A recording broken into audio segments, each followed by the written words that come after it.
अरे आधर मुरलिया धर के। आइए हे प्रभु राम का आह्वान करते हैं। अरे आधर मुरलिया धर के कन्हैया ने आए जाकर रोड़े पे।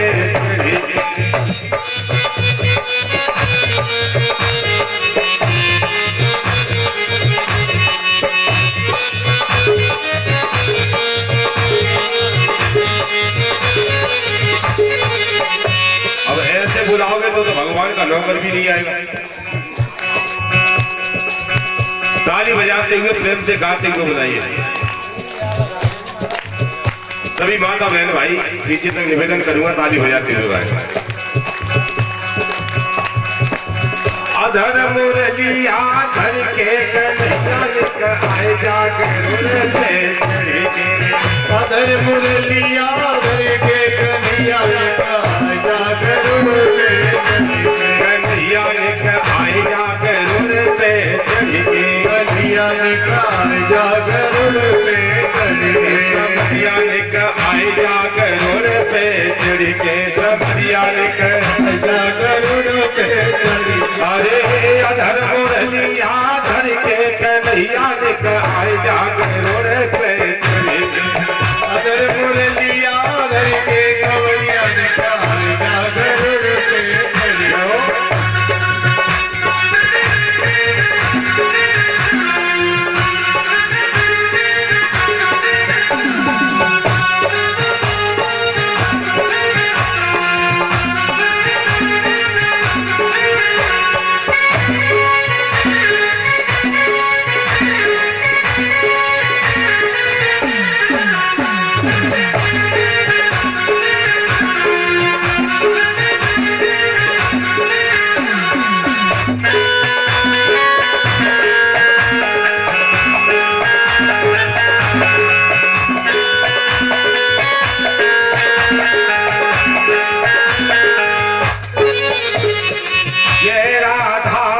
दीन दयाला जय राधापति दीन दयाला जय राधापति दीन दयाला जय राधापति दीन दयाला जय जय भक्तन के प्रतिपाला जय जय भक्तन के प्रतिपाला चरण तेरे पढ़ के कन्हैया आए जाकर से के चरण तेरे पर के कन्हैया आए जाकर से कन्हैया आए जाकर से कन्हैया आए जाकर से अरे अधर मुरलिया धर के कन्हैया आए जाकर से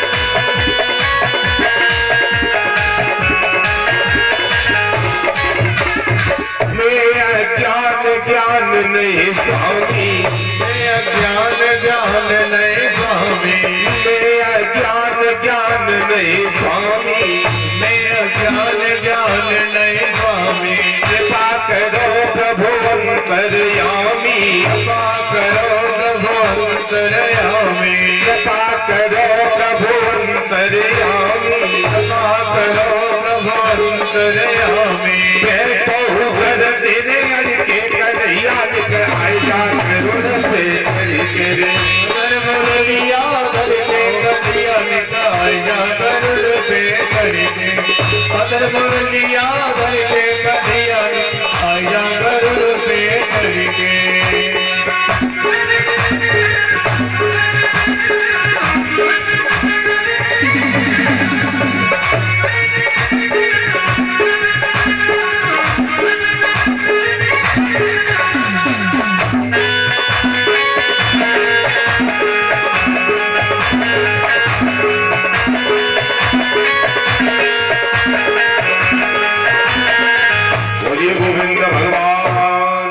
जय हो। कथा के प्रेमी से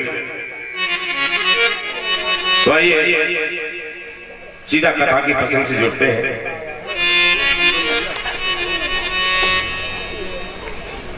प्रभु ने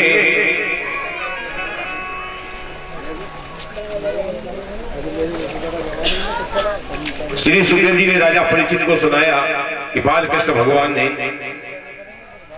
कंस की भेजी हुई पूतना शक्तासुर तनावर्त का अंत किया।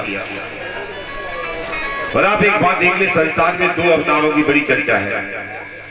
एक तो भगवान श्री कृष्ण का अवतार और प्रभु श्री राम का अवतार। वो दोनों अवतारों में कितनी समानता है और कितनी भिन्नता है, आप छंद से देखिए। दोनों अवतारों की सबसे पहली समानता यह है कि अवतार लेने के बाद दोनों ही अवतारों में प्रभु को नारी वध करना पड़ा। इधर पूतना मारनी पड़ी और उधर ताटका का वध करना। पूज्य गुरुदेव ने लिखा है कि तीर तान ताटिका को तरड़ कियो श्री राम, खीर खींच पूतना को श्री कृष्ण मारो है। राम ने ताटका मारी तो बाण चलाकर, और प्रभु ने पूतना मारी तो दूध पी गई। हथियार कोई नहीं पाया। बाण सो स्वभाव की भुजाएं काटी श्री राम, और गलों घोटी तनावर्त कृष्ण ने पछारो है। कि भिषिक कराल 10 भाल राम काट डारे, और गई कंस केस श्री कृष्ण भूमि डारो है। और 7 बार राम को 1000 बार श्याम को, कई जय हिंद कवि जपंदन हमारो है।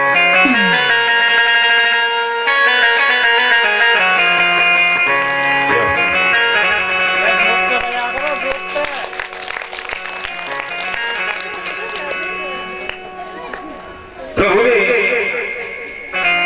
हथियार कोई नहीं उठाया, चाहे वो पूतना हो, चाहे वो शक्तासुर हो, और चाहे वो तनावर्त हो।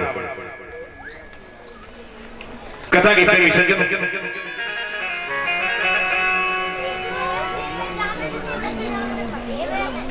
श्री सुखदेव जी महाराज कहते, राजा एक बाबा नंद के घर में गर्गाचार्य जी आए। गर्गाचार्य जी कौन है? यादवों के कुल पुरोहित। बाबा नंद से मिले, कही बाबा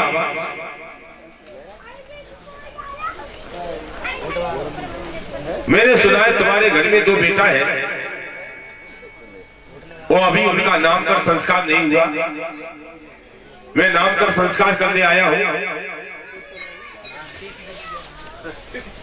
वो आप देखो, श्री कृष्ण बलराम का भी नामकरण संस्कार नहीं हुआ है। क्यों? कंस की भय से। कंस का इतना भय है ब्रज में कि किसी के घर में कोई बच्चा पैदा होता है, कोई किसी को बताता नहीं है। कन्हैया थोड़े बड़े हो गए, लाला बड़े हो गए, दोनों नाम का संस्कार नहीं हुआ। बाबा नंद ने कही, पंडित जी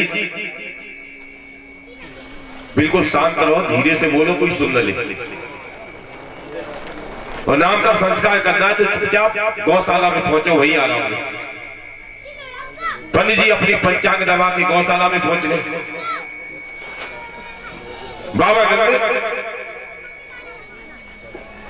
दोनों बेटाओं को, मैया यशोदा और रोहिणी को लेकर गौशाला में आए, लेकिन एक चालाकी कर दी बाबा नंद ने। जो यशोदा का लाला था वो रोहिणी की गोद में दे दिया, और रोहिणी का बेटा यशोदा की गोद में। बाबा नंद ने सोचा, देख लूं पंडित पक्का है कि कच्चा है।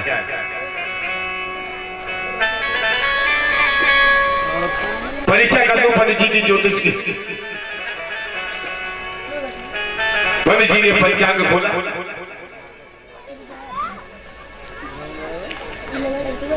कथा के प्रेमी सज्जन कहने लगे, हे बाबा, मैं इस समय देख रहा हूं कि मैया यशोदा की गोद में जो बेटा बैठा है वो यशोदा का नहीं है। आप देख लीजिए कि ज्योतिष कितनी आगे थी हमारे हिंदुस्तान की। कैसे ब्राह्मण थे। गर्गाचार्य जी कहने लगे, जो यशोदा की गोद में बेटा बैठा है यशोदा का नहीं है, वो रोहिणी का है। ये देवकी के गर्भ से खींच के लाया गया है, इसलिए इसका नाम संकर्षण होगा, बल में श्रेष्ठ होगा, इसकी बराबरी करने वाला कोई नहीं होगा, इसलिए संसार वाले से बलभद्र कहेंगे। और दुनिया में यही बालक दाऊ जी के नाम से विख्यात होगा। बोलिए दाऊ जी महाराज की जय हो। बाबा ने तो बहुत चक्के रह गए, पंडित तो काबिल, विश्वास हो गया। पंचांग खोला, रोहिणी की गोद में भगवान बैठे हैं। पंडित जी ने लक्षण देखे तो गर्गाचार्य जी की आंखों से आंसू बह गए। बाबा नंद समझ गए मेरे बेटा का कुछ अनिष्ट होने वाला है। पंडित जी क्यों रो रहे? कई पंडित जी, बेटा का कुछ बुरा होने वाला है, आप रो क्यों रहे? गर्गाचार्य जी कहने लगे, बाबा इसका बुरा होगा। अरे इसका नाम लेने से संसार की बुराइयां, सारे पाप दूर हो जाते हैं। और मैं तो इसलिए रो रहा हूं कि मेरा जीवन धन्य हो गया बाबा, कि तुम्हारे बेटा के मुझे दर्शन हो गए। तुम्हारे इस बालक के अंदर नारायण के सारे गुण विद्यमान हैं। एक बात बताऊं बाबा, तुम्हारा जो बेटा है ना काले रंग का, इसके बहुत से विवाह होंगे और ये बहुत बड़ा राजा होगा। एक दो नहीं, हजारों शादियां होंगी, बड़ी बड़ी सुंदर बड़े बड़े राजाओं की बेटियां इससे शादी करेंगी, ये राजा राज होगा। बाबा नंद ने सुना यशोदा में कौन ही मारी, यशोदा पंडित लोभी है, दशहरा के चक्कर में तारीफ कर रहा है। जब कन्वर्टा को एक ब्याह है वो तो मुश्किल बन जाए, जी कह रहे हैं हजारों ब्याह। लेकिन ब्राह्मण देवता सत्य बोल रहे थे। कहने लगे, बाबा ये जो तुम्हारा छोटा पुत्र है, ये बालक संसार में कृष्ण के नाम से विख्यात होगा। और गर्गाचार्य जी ने प्रभु का नाम कृष्ण रखा। बोलिए गोविंद भगवान की जय। बोलिए कृष्ण भगवान की जय हो। प्रभु का नाम कृष्ण रखा गया। और कृष्ण कौन है दुनिया में? जीवा नाम चित्तम कसब सह कृष्ण। कृष्ण वो है जो संसार के जीवों का चित्त अपनी ओर खींच लेता है। ये उस समय नहीं, आज भी देखिए आप, जहां कृष्ण कथा होती है, कृष्ण नाम का कीर्तन होता है, हजारों लाखों की संख्या में लोग आज भी प्रभु की कथा सुनने के लिए उसके नाम से आकर्षित होकर चले आते हैं। 5-5, 6-6 घंटे एक एक आसन पर बैठ के आप कथा सुन रहे हो भगवान की, ये उसके नाम की महिमा है, ये उस नाम का आकर्षण है। गर्गाचार्य जी ने नाम पर संस्कार किया, दक्षिणा दी, ब्राह्मण को संतुष्ट करके भेजा। अच्छा, दक्षिणा कितनी होनी चाहिए पंडित जी के लिए? जितने से ब्राह्मण संतुष्ट हो जाए।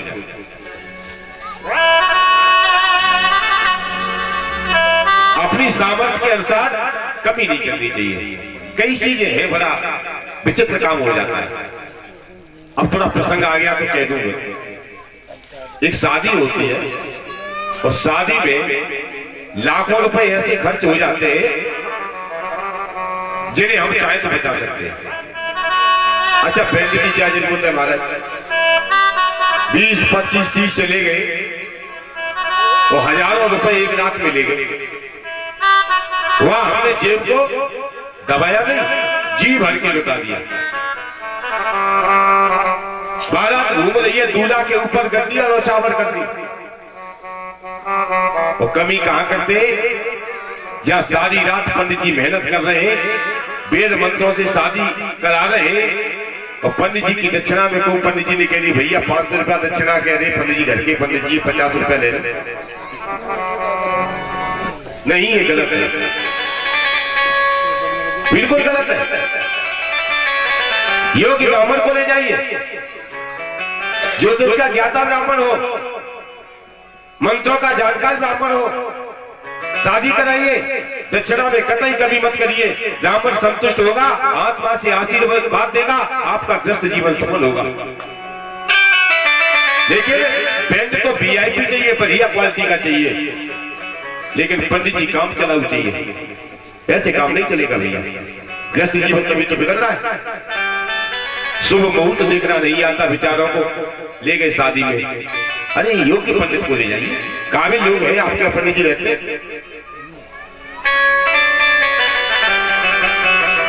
तो ब्राह्मण की दक्षिणा में कतई लालच नहीं करना चाहिए।